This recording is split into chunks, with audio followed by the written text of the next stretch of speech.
Good evening सभी को।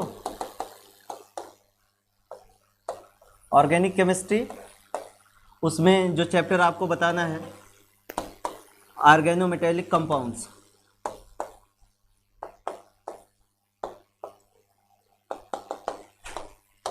Organometallic compounds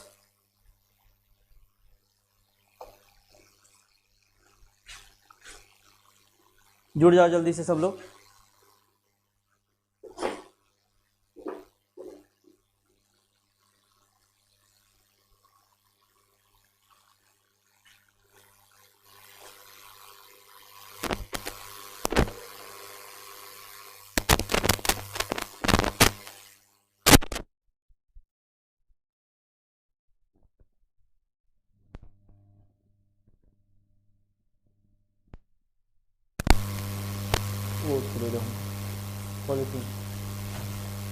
organometallic chemistry,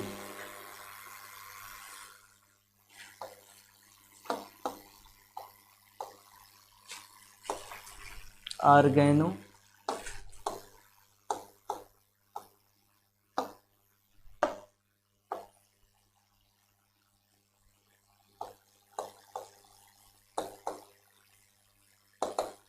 compound से या तो केमिस्ट्री भी लिख सकते हैं आप, organometallic compounds.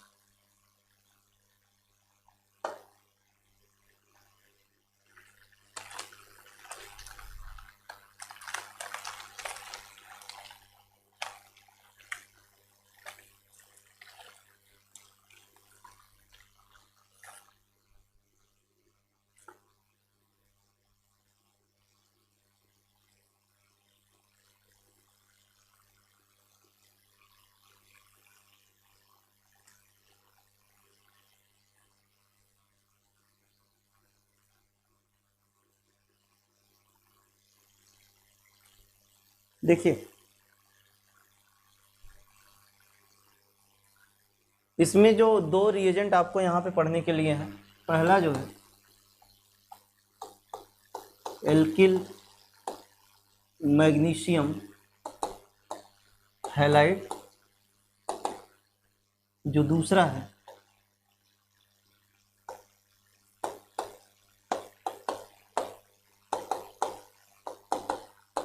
Alkyl lithium. Alkyl magnesium halide को हम ग्रिगनार्ड रिएजेंट के नाम से जानते हैं। विक्टर ग्रिगनार्ड करके एक साइंटिस्ट थे, उन्होंने इसको ऑब्जर्व किया हुआ था।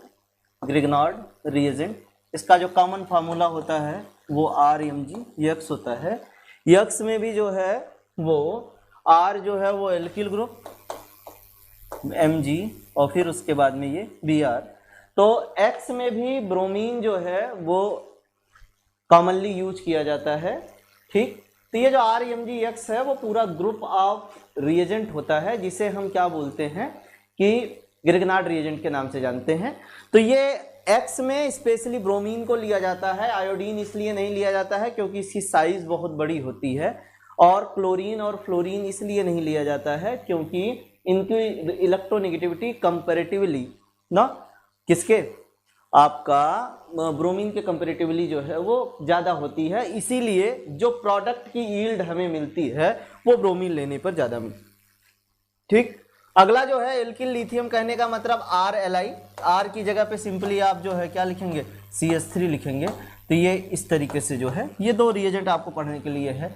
ठीक, अब होता क्या है कि CH3MgBr की अगर हम बात करें, ठीक, CH3MgBr, CH3MgBr में कार्बन और मैग्नीशियम जो है वो इलेक्ट्रोपॉजिटिव मेटल है। ठीक, कार्बन की इलेक्ट्रोनेगेटिविटी कंपैरेटिवली मैग्नीशियम के ज्यादा है। ठीक, तो ये इलेक्ट्रोपॉजिटिव होने के कारण इस पर पार्शियल पॉजिटिव चार्ज और कार्बन पर पार्शियल निगेटिव चार्ज आता है। ठीक, ये जब पार्शियल निगेटिव चार्ज आएगा किस पे, ठीक है, कार्बन पे, तो पार्शियल निगेटिव चार्ज आने के कारण ये बिहेव करेगा किसकी तरह, न्यूक्लियोफाइल की तरह। ठीक, जब न्यूक्लियोफाइल की तरह बिहेव करेगा तो ऐसी कंडीशन में ये रिएक्शंस जो देंगे, केमिकल रिएक्शन जो देंगे वो कौन सा देंगे, या तो ये न्यूक्लियोफिलिक एडिशन रिएक्शन देंगे, ठीक, क्या देंगे, एडिशन रिएक्शन, या तो न्यूक्लियोफिलिक सब्स्टिट्यूशन रिएक्शन देंगे, न्यूक्लियोफिलिक सब्स्टिट्यूशन। तो ये दो टाइप के रिएक्शन देंगे। अच्छा, ये न्यूक्लियोफाइल की तरह इसलिए बिहेव कर रहा है क्योंकि ये इलेक्ट्रोनेगेटिविटी CH3 में CH3 में कार्बन की ज्यादा है और मैग्नीशियम की क्या है, कम है। तो मैग्नीशियम तो इलेक्ट्रोपॉजिटिव मेटल हो गया, ठीक, इसीलिए इस पर पार्शियल पॉजिटिव चार्ज आता है और कार्बन पे क्या आता है, पार्शियल निगेटिव चार्ज। अब ये partial negative charge alkyl group पे आने के कारण ये बिहेव करता है न्यूक्लियोफाइल की तरह, और न्यूक्लियोफाइल की तरह अगर बिहेव करेगा तो ऐसी कंडीशन में न्यूक्लियोफिलिक एडिशन रिएक्शन और न्यूक्लियोफिलिक सब्स्टिट्यूशन रिएक्शन ये देगा, ठीक। अच्छा, न्यूक्लियोफिलिक एडिशन रिएक्शन कहां देगा, जहां भी इलेक्ट्रोफिलिक सेंटर पाया जाएगा। जैसे मान लीजिए आपका ये कुछ इस तरीके से एल्डिहाइड या कीटोन हम ले लिए, उस पर जाकर के ये अटैक करेगा और nucleophilic substitution, nucleophilic addition reaction देगा। न्यूक्लियोफिलिक सब्स्टिट्यूशन रिएक्शन की बात अगर करें तो जैसे आपका एल्किल हैलाइड है, SN2 जो रिएक्शन देता है वो हो गया, या तो एसिड क्लोराइड है या एस्टर है, ठीक। ये सारी चीजें जो हैं वो ना क्या देगा, न्यूक्लियोफिलिक सब्स्टिट्यूशन रिएक्शन का देगा। लेकिन इससे पहले कि क्या क्या रिएक्शन देते हैं, उससे पहले we have to study about ना preparation of the Grignard reagent, कि कैसे हम ग्रिग्नार्ड रिएजेंट को प्रिपेयर कर सकते हैं। तो इसका एक सिंपल सा मेथड है। तो ये ग्रिग्नार्ड रिएजेंट को प्रिपेयर करने के लिए ना ईथर एज अ सॉल्वेंट की तरह हम यूज करते हैं। उसका रीजन ये होता है कि मैग्नीशियम के पास में वैकेंट ऑर्बिटल होता है, ठीक है, मैग्नीशियम के पास में वैकेंट ऑर्बिटल होता है। जब हम ईथर लेते हैं ROR' तो ऑक्सीजन के पास में लोन पेयर ऑफ इलेक्ट्रॉन होता है, तो वो ऑक्सीजन का लोन पेयर मैग्नीशियम के वैकेंट ऑर्बिटल के साथ में जाकर के क्या बनाता है, कोऑर्डिनेट बॉन्ड बनाता है। कोऑर्डिनेट बॉन्ड बनाने के कारण जो है वो ना ether as a favourable solvent की तरह यूज किया जाता है, तो उसको हम ईथरल सोल्यूशन बोलते हैं। ईथर एज अ सॉल्वेंट की तरह जब हम यूज करते हैं तब। अब बात हो रही है कि प्रिपेयर कैसे कर सकते हैं। प्रिपेयर करने का एक जो सबसे सिंपलेस्ट मेथड होता है वो होता है कि हम जो है एल्किल हैलाइड जो है, ठीक, एल्किल हैलाइड, इस पर हम मैग्नीशियम का रिएक्शन करा दें। मैग्नीशियम का रिएक्शन जब कराएंगे तो यहां पे क्या रहेगा, ईथर रहेगा।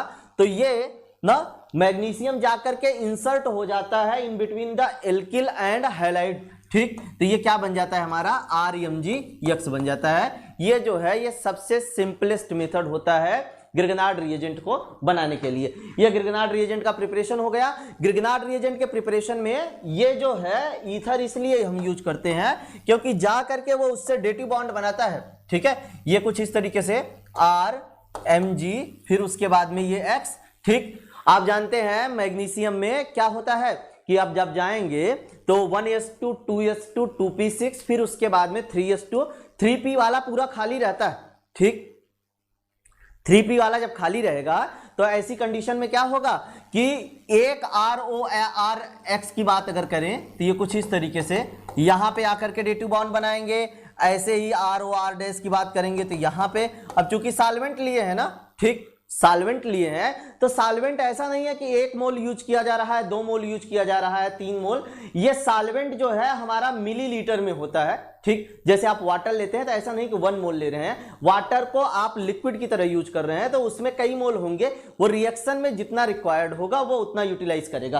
तो ईथर इसीलिए यूज किया जाता है क्योंकि इनके साथ में जाकर के ये डेटिव बॉन्ड बनाते हैं। ये डेटिव बॉन्ड जब बनाएंगे तो जो बनने वाला कॉम्प्लेक्स होगा वो, या तो कह सकते हैं कि जो बॉन्डिंग होगी ग्रिग्नार्ड रिएजेंट की वो स्टेबलाइज होगी कॉम्प्लेक्स बनने के कारण, और स्टेबलाइज अगर होगी तो केमिकल रिएक्शन उतना इजी वे में होगा और वो हमारा केमिकली ना फेवरेबल होगा, ठीक। तो इसीलिए ईथर एज अ सॉल्वेंट की तरह यूज करते हैं। ये क्वेश्चन जो है इंटरव्यू में पूछा गया हुआ था। इसके साथ साथ में यूपीपीएससी के एग्जाम में पूछा गया था कि ईथर में, ठीक है, जब ग्रिग्नार्ड रिएजेंट का हम रिएक्शन कराते हैं तो ईथर एज अ सॉल्वेंट क्यों यूज किया जाता है।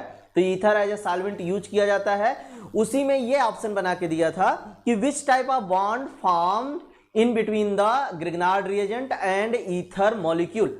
तो इसमें जो बॉन्ड बनता है वो डेटिव या तो कोऑर्डिनेट बॉन्ड बनता है। तो एक ऑप्शन उसमें कोऑर्डिनेट बॉन्ड का था, ठीक। एक सिग्मा था, एक पाई था, एक ऑड इलेक्ट्रॉन बॉन्ड था, एक जो है ये भी दिया गया था कि ये इस तरीके से बनता है। तो आप इसमें जो लिखेंगे सबसे पहले वो क्या लिखेंगे, प्रिपरेशन, ठीक है, प्रिपरेशन।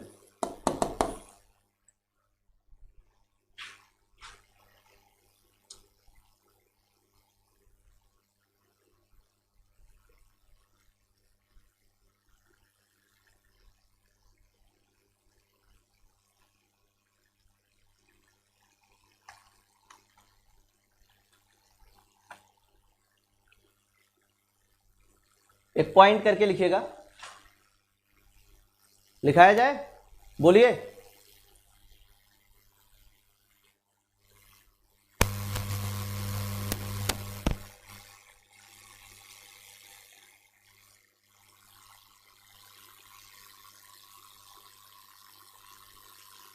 टेस्ट करिए।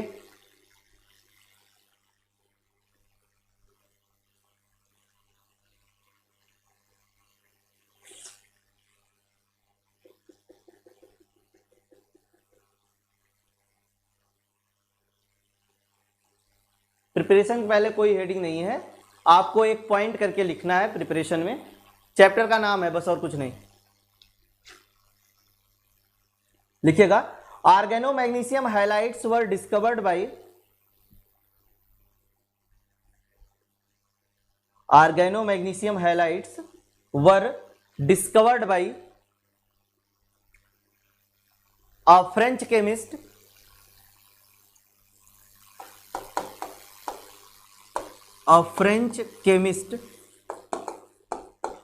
Victor Grignard, a French chemist Victor Grignard in 1900, Victor Grignard in 1900, and these compounds are now known as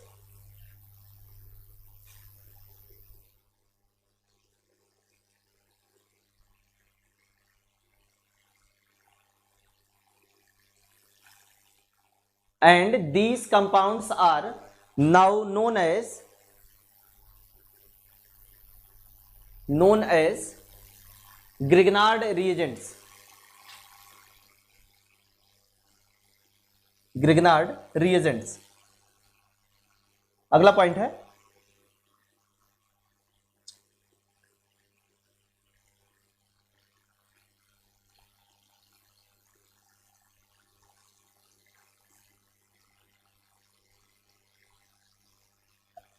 अगला पॉइंट है, this reagent is usually prepared by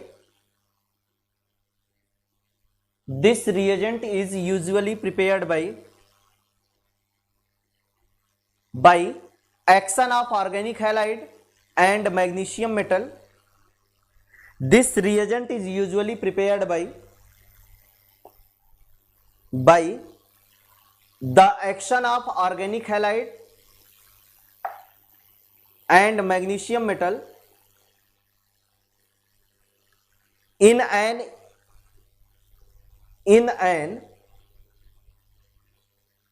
ethereal solution. In the लिखिएगा, N नहीं लिखिएगा, in the ethereal solution,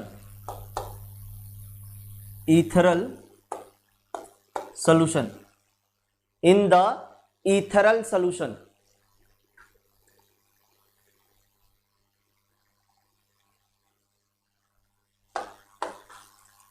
reaction simple सा है, RX plus Mg,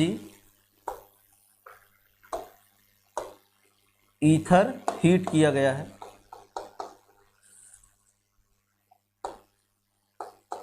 inert atmosphere,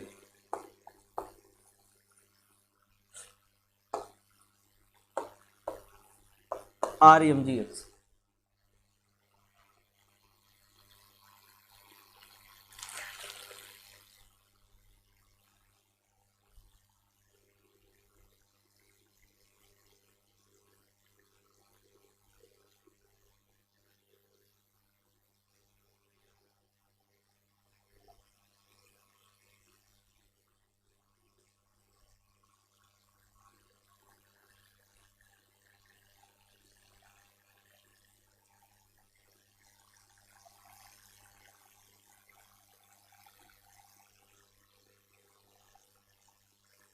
heading डालिएगा structure.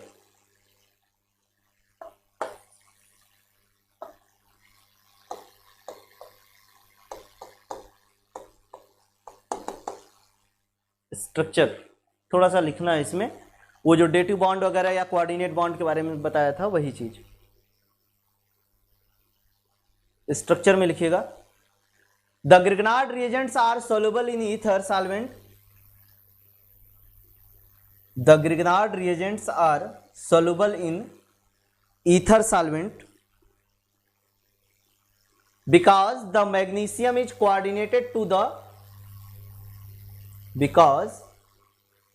the magnesium is coordinated to the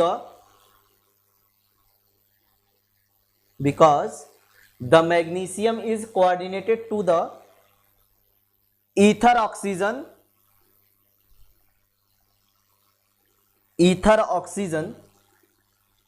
in acid base interaction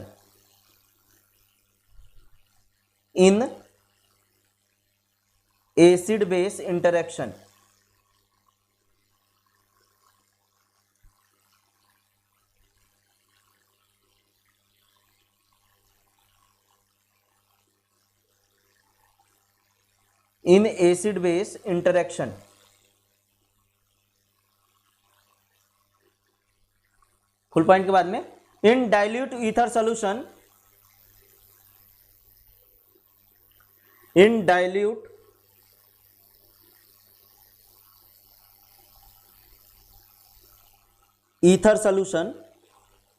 Grignard reagents exist as monomer in dilute ether solution. Grignard reagents exist as monomer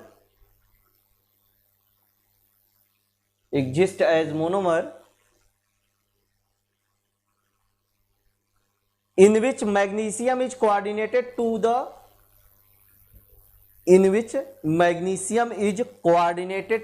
TO रहेगा, in which magnesium is coordinated to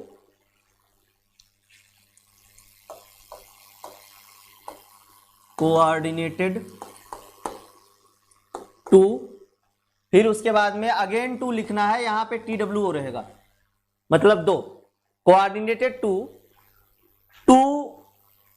solvent molecule, ध्यान से लिखना इसको, गड़बड़ ना हो, to solvent molecule,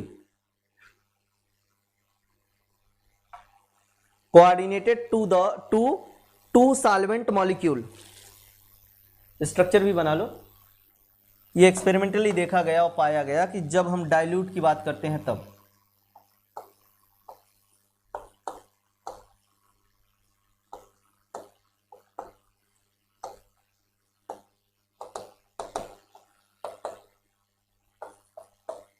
इसको बनाओ।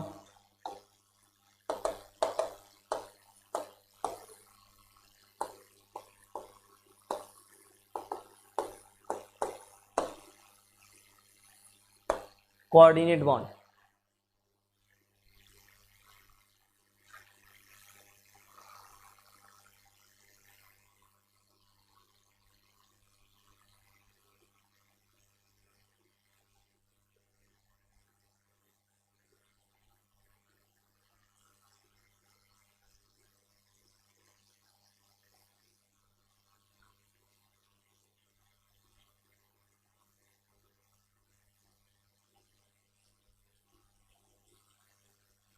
नोट करके लिख लेना, ये कंपटीशन वगैरह में बहुत ज्यादा आता है।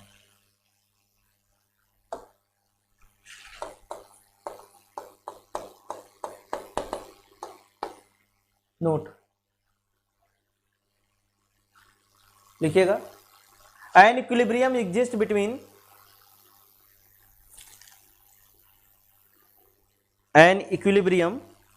Between alkyl magnesium halide and equilibrium exists between alkyl magnesium halide and dialkyl magnesium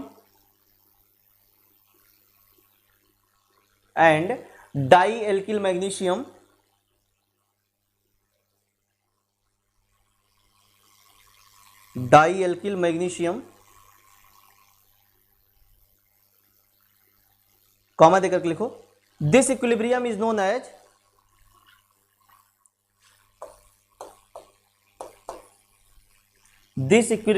known as Schlenk equilibrium.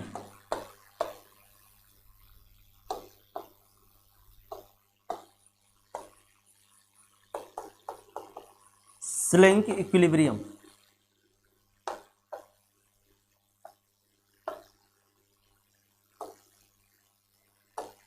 Two R M G X, ये इक्विलिब्रियम पाया जाता है R two M G plus M G X two, dialkyl magnesium, और ये क्या है, alkyl magnesium halide. लिख लो इसको जल्दी से।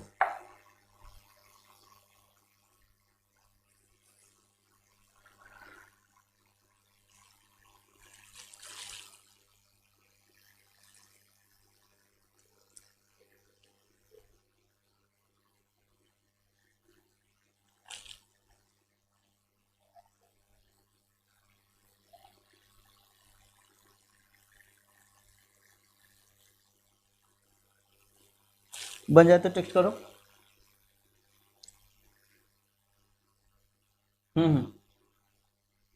ठीक, very good. Chemical reaction,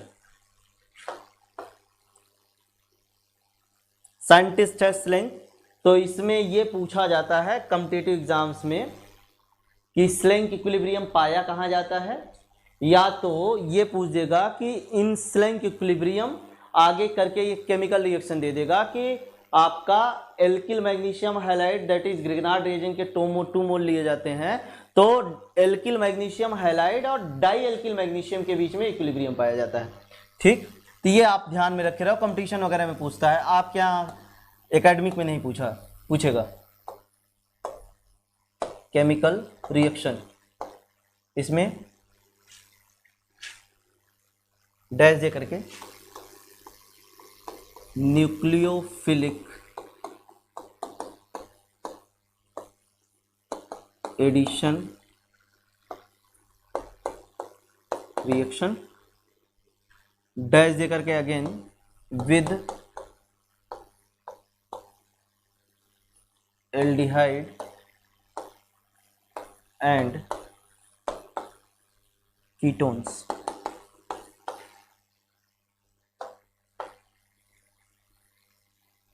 with aldehyde and ketones।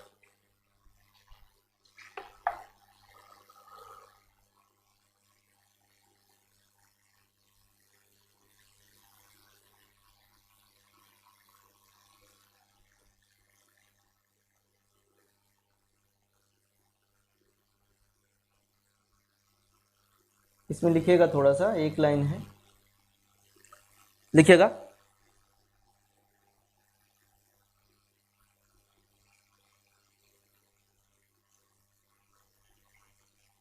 Grignard reagent give Grignard reagents give nucleophilic addition reaction, Grignard reagents give nucleophilic addition reaction with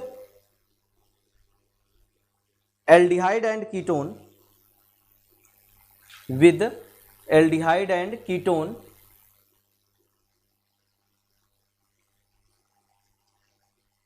aldehyde and ketone, which on hydrolysis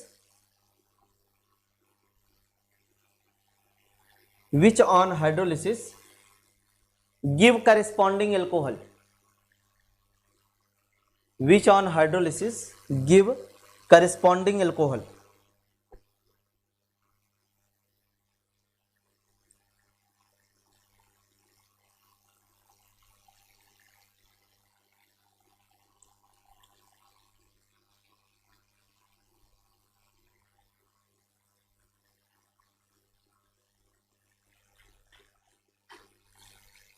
example,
लिखो इसको, फिर mechanism आप समझिए, फिर उसके बाद note करिएगा।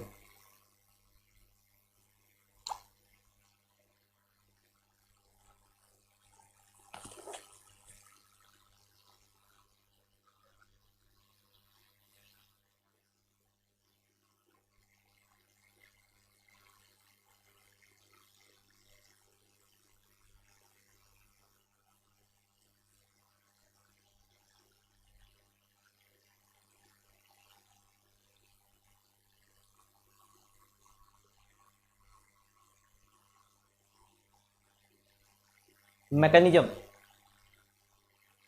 Mechanism कैसे होगा ये चीज समझना है। देखिए एक का बताते हैं, पहले एल्डिहाइड वाले का देखते हैं।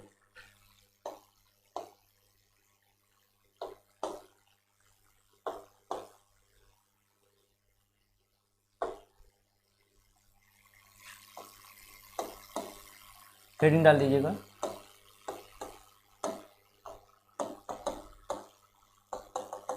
Mechanism,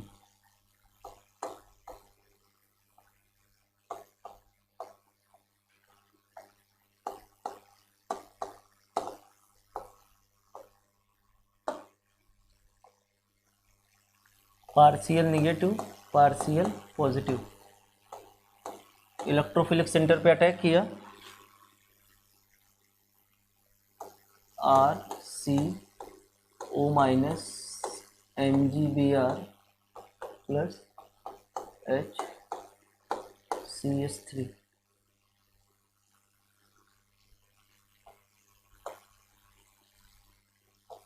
bromo magnesium alkoxide ion. Hydrolysis का स्टेप,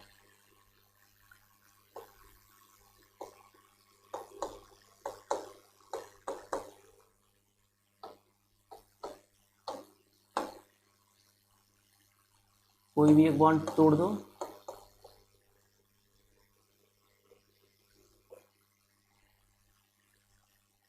इधर से दिखाओ ज्यादा बेटर है।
बन गया?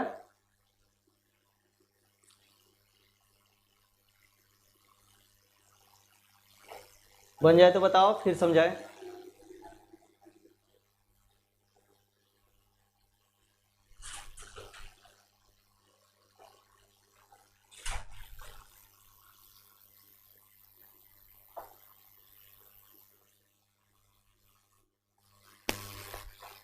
बोलो बोलो।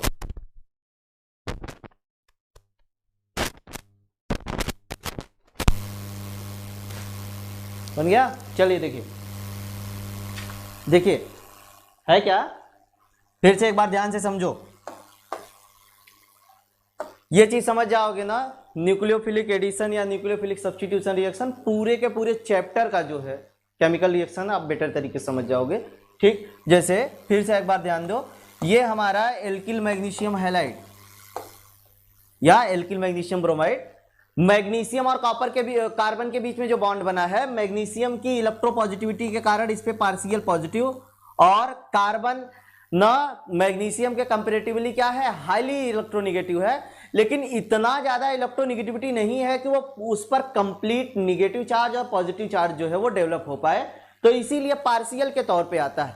पार्शियल के तौर पे जब आएगा तो ये पार्शियल नेगेटिव चार्ज वाला पूरा बिहेव करेगा न्यूक्लियोफाइल की तरह। अब न्यूक्लियोफाइल की तरह जब बिहेव करेगा तो ये आपके दो रिएक्शन देंगे, एक आपके न्यूक्लियोफिलिक एडिशन रिएक्शन देगा और जो दूसरा देगा वो न्यूक्लियोफिलिक सब्स्टिट्यूशन रिएक्शन देगा, न्यूक्लियोफिलिक सब्स्टिट्यूशन रिएक्शन देगा। अब ये न्यूक्लियोफिलिक एडिशन रिएक्शन का आपको बताया जा रहा है कि किस तरीके से कैसे होता है। ठीक है, आप देख रहे हैं कि जो CO है हमारा कार्बोनिल का, दैट इज एल्डिहाइड या कीटोन, दोनों में से कोई भी हो सकते हैं। तो CO जो कार्बन है वो हमारा इलेक्ट्रोफिलिक सेंटर है। क्यों? क्योंकि इससे जो है ऑक्सीजन जुड़ा हुआ है, ऑक्सीजन जब जुड़ेगा तो कार्बन और ऑक्सीजन के बीच का बॉन्ड पोलराइज होगा इलेक्ट्रोनेगेटिविटी के कारण, तो इस पर पार्शियल नेगेटिव जाता है, इस पे पार्शियल पॉजिटिव जाता है। तो मतलब ये कार्बन जो है CO का वो बिहेव करेगा इलेक्ट्रोफिलिक सेंटर की तरह। ठीक, अब ये जो न्यूक्लियोफाइल है हमारा रिएजेंट का, वो अटैक कर देगा इलेक्ट्रोफिलिक सेंटर पे और जा करके टेट्राहेड्रल रिएक्शन इंटरमीडिएट बनाता है। ये टेट्राहेड्रल रिएक्शन इंटरमीडिएट हमारा क्या होता है, ब्रोमो मैग्नीशियम एल्कोक्साइड आयन होता है। ठीक है, ये ब्रोमो यहाँ पे है, मैग्नीशियम है और ये एल्कोक्साइड आयन है, तो इसको हम ब्रोमो मैग्नीशियम एल्कोक्साइड आयन बनाते हैं। यहां तक का रिएक्शन जो है वो न्यूक्लियोफिलिक एडिशन रिएक्शन का स्टेप है।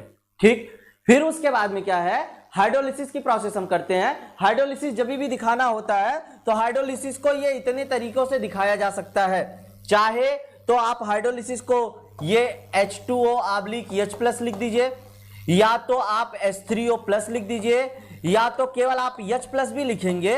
ये सारी चीजें क्या बताती हैं, हाइड्रोलिसिस या तो किसको, एसिडिफिकेशन को बताती हैं। ठीक है, हाइड्रोलिसिस या एसिडिफिकेशन। ठीक है, तो ये चीजें होती हैं हाइड्रोलिसिस। तो हाइड्रोलिसिस जब करेंगे हम तो वाटर तो ऐसे ना ब्रेक होगा नहीं। ठीक, तो H+ हम लेंगे, तो ये H+ क्या करेगा, H2O H+ हमारा एसिडिक मीडियम से आया, ये इससे रिएक्ट करके क्या बनाएगा, हाइड्रोनियम आयन बनाएगा, ये कुछ इस तरीके से। ठीक, हाइड्रोनियम आयन बनाया। हाइड्रोनियम आयन जब बनाया तो ये जो ब्रोमो मैग्नीशियम एल्कोक्साइड आयन का जो O- है, यहां से एक ऑक्सीजन को, एक हाइड्रोजन को लेता है, ऑक्सीजन और हाइड्रोजन के बीच का बॉन्ड ऑक्सीजन प्लस पे टूटेगा, H+ निकलेगा, वो H+ इसके साथ में कंबाइन करता है और ये इसको किस में कन्वर्ट कर देता है, OH में कन्वर्ट कर देता है। ये कुछ इस तरीके से। ठीक, बाकी क्या होता है कि मैग्नीशियम ब्रोमाइड के साथ में मिलकर के ये कुछ इस तरीके से, ये MgBr इसके साथ में मिलकर के ये हाइड्रोक्साइड बनाता है। ये हमारा बाई प्रोडक्ट या साइड प्रोडक्ट होता है, इसीलिए इसको लिखना जरूरी नहीं होता। ठीक, केवल और केवल हम क्या लिखते हैं, एल्कोहल लिखते हैं। अब एल्डिहाइड और कीटोन की अगर बात करेंगे तो दोनों में एक डिफरेंस है कि जब हम एल्डिहाइड लेते हैं और ग्रिग्नार्ड रिएजेंट से रिएक्शन कराते हैं तो हमें सेकेंडरी अल्कोहल मिलता है, दैट इज 2 डिग्री अल्कोहल। और जब कीटोन ले लेंगे तो कीटोन में हमें तब भी अल्कोहल मिलेगा, बस अंतर इतना होगा कि वहां पे टर्शियरी या तो 3 डिग्री अल्कोहल मिलेगा। अब कीटोन वाले का आपको मैकेनिज्म बनाना है कि किस तरीके से है। ठीक है, कीटोन का मैकेनिज्म बनाइए, लिखिए सब लोग।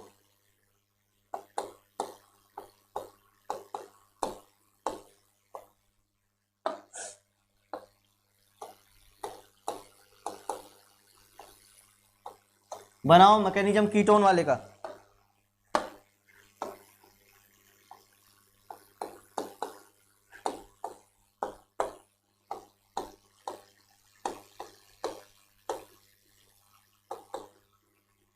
वो आपको वहां पे मैकेनिज्म का स्टेप इसलिए बता दिया गया पूरा कि वो पहला रिएक्शन था, इसीलिए बाकी आप हाइड्रोलिसिस को उसी तरीके से दिखा देंगे।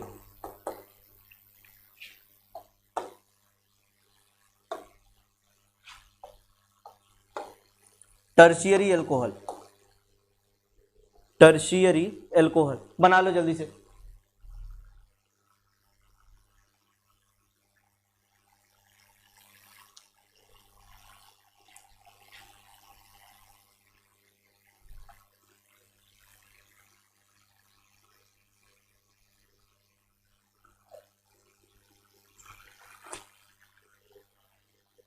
Tertiary alcohol.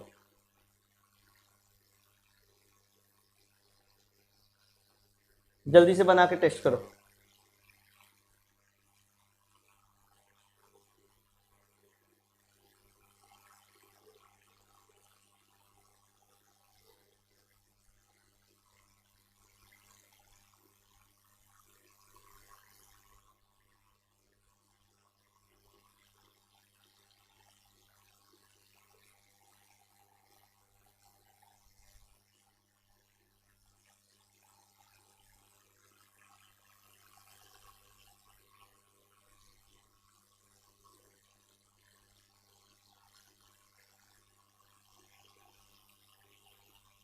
हो गया?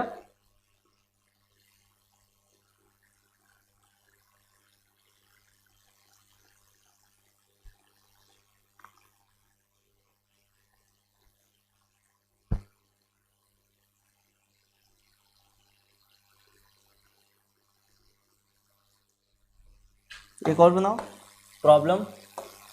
इसका रिएक्शन बता दे रहे हैं आपको। लिखो, give the mechanism of following reaction. Problem, give the mechanism of following reaction.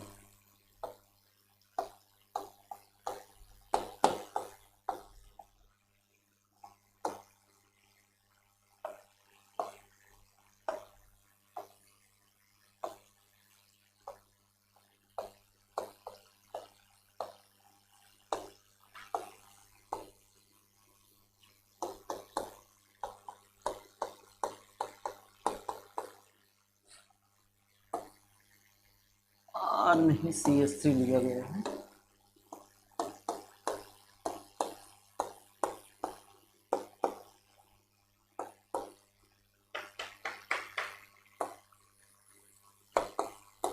ये जो है फॉर्मल्डिहाइड,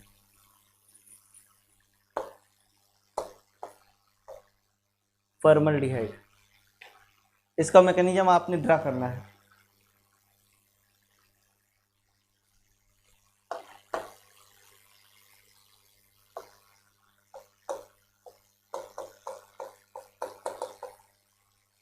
इसके बाद में नोट।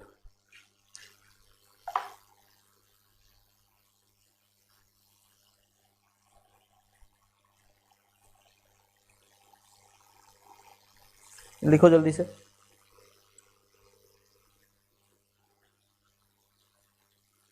मैकेनिज्म बन जाएगा, रिएक्शन का मैकेनिज्म बन जाएगा या नहीं? टेक्स्ट करो।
चलो ठीक है, अच्छी बात है। नोट करके लिखो। देखिए होता क्या है कि जब हम हिंडर्ड रिएजेंट ले लें या हिंडर्ड एल्डिहाइड या कीटोन ले लें, एल्डिहाइड क्या कीटोन ही होता है, तो ऐसी कंडीशन में स्टेरिक हिंड्रेंस के कारण जो है वो अटैक नहीं हो पाता है। जैसे एग्जांपल के तौर पे ये कुछ इस तरीके से, जैसे हम ये कुछ इस तरीके से ले लें, जो हम कीटोन ले रहे हैं वो ऐसे हिंडर्ड ले लें, ये कुछ इस तरीके से, ठीक। और इसका रिएक्शन जो है हम किससे कराएं, CH3MgBr के साथ में, ठीक।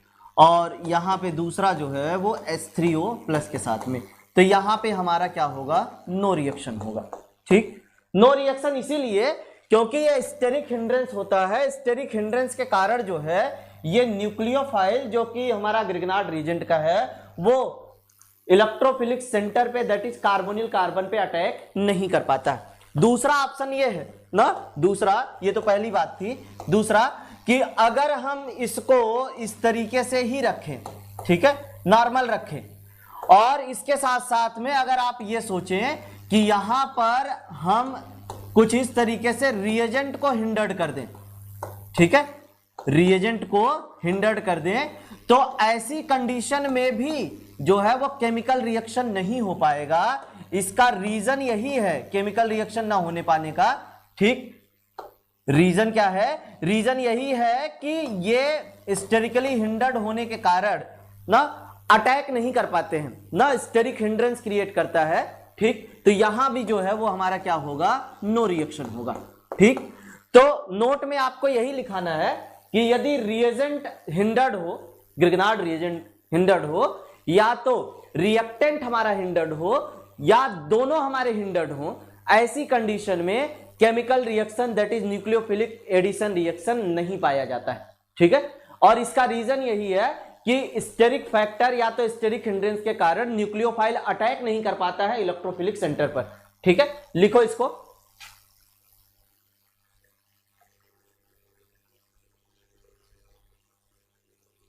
लिखो, hindered ketone ROR, hindered Grignard reagent, hindered ketone ROR, hindered Grignard reagent does not give nucleophilic addition reaction. Hindered ketone ROR, hindered Grignard reagent does not give nucleophilic addition reaction. Nucleophilic addition reaction,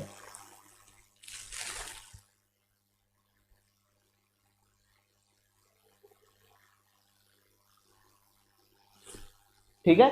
ये दोनों example लिख लेंगे इसके बाद में। एक में जो है वो रिएक्टेंट को हिंडर्ड किया गया है, दूसरे में रिएजेंट को हिंडर्ड किया गया है, दोनों कंडीशन में रिएक्शन नहीं होगा। लिख लीजिए इसको,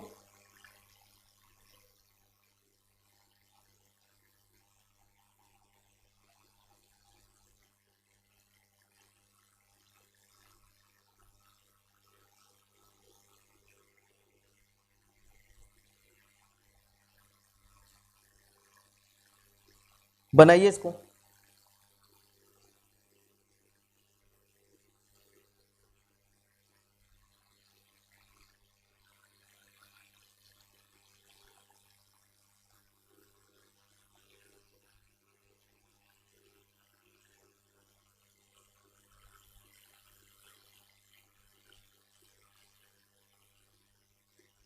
और लोग भी टेक्स्ट करें, बन जाए तो।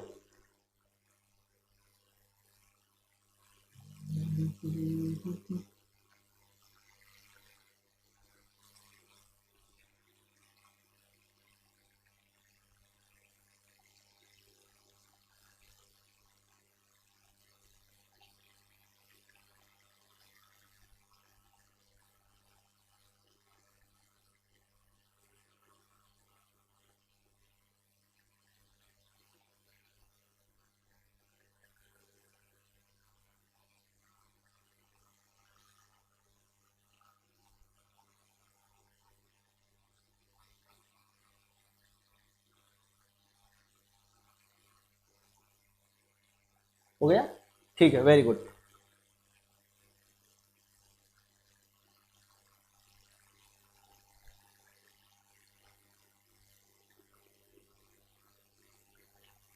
हेडिंग डालिएगा।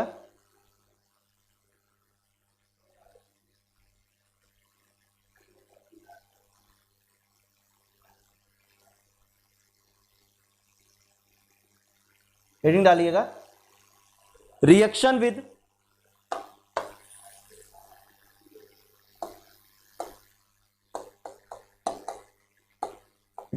With alpha beta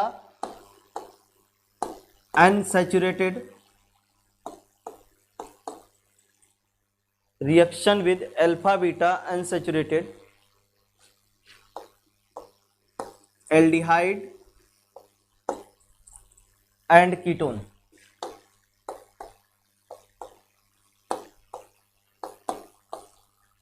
reaction with alpha beta unsaturated aldehyde and ketone।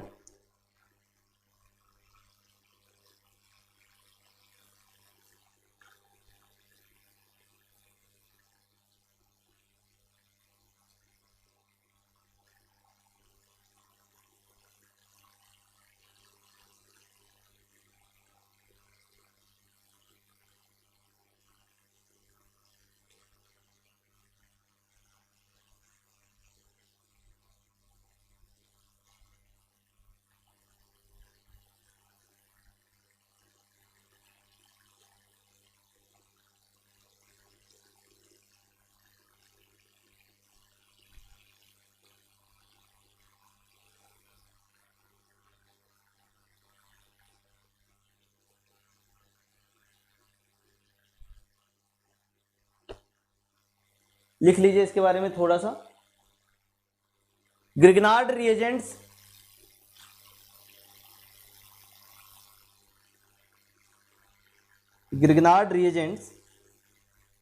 Gives 1,2 addition, gives नहीं रहेगा गिव रहेगा।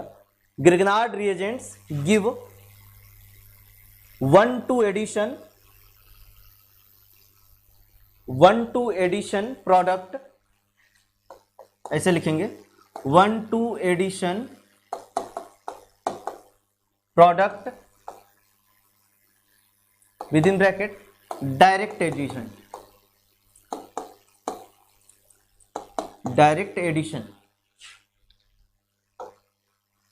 And 1,4 addition product with in bracket conjugate addition.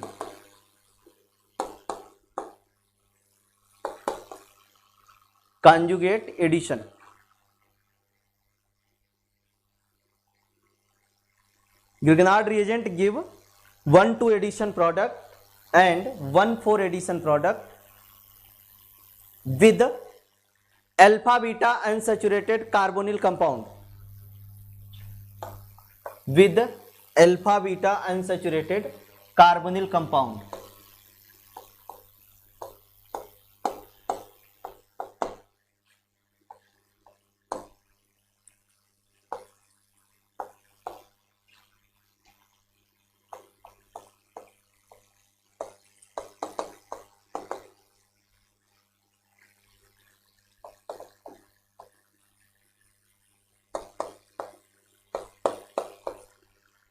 इसके बाद में ये लिखिएगा अल्फा बीटा अनसैचुरेटेड एल्डिहाइड जब होता है तो केवल 1,2 एडिशन प्रोडक्ट मिलता है, ओनली 1,2। वही चीज जब अल्फा बीटा अनसैचुरेटेड कीटोन हो जाता है तो हमें 1,2 एडिशन प्रोडक्ट, ठीक, 1,2 एडिशन प्रोडक्ट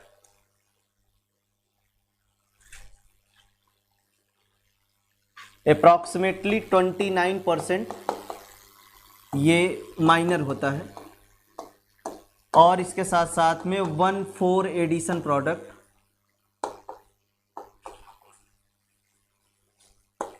अप्रॉक्सीमेटली 71% पाया जाता है, जो कि क्या होता है, मेजर होता है।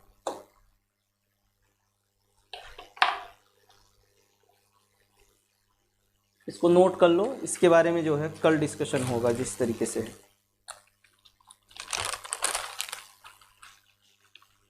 ठीक है, इसको नोट कर लीजिए। इसके बारे में जो है केमिकल रिएक्शन कल बताएंगे, और इसके बारे में जो है चीज़ें कैसे किस तरीके से होता है वो चीज़ कल डिस्कशन होगा। ठीक है, आज के लिए इतना ही रहेगा आपका। ठीक, मिलते हैं नेक्स्ट डे। धन्यवाद सभी को।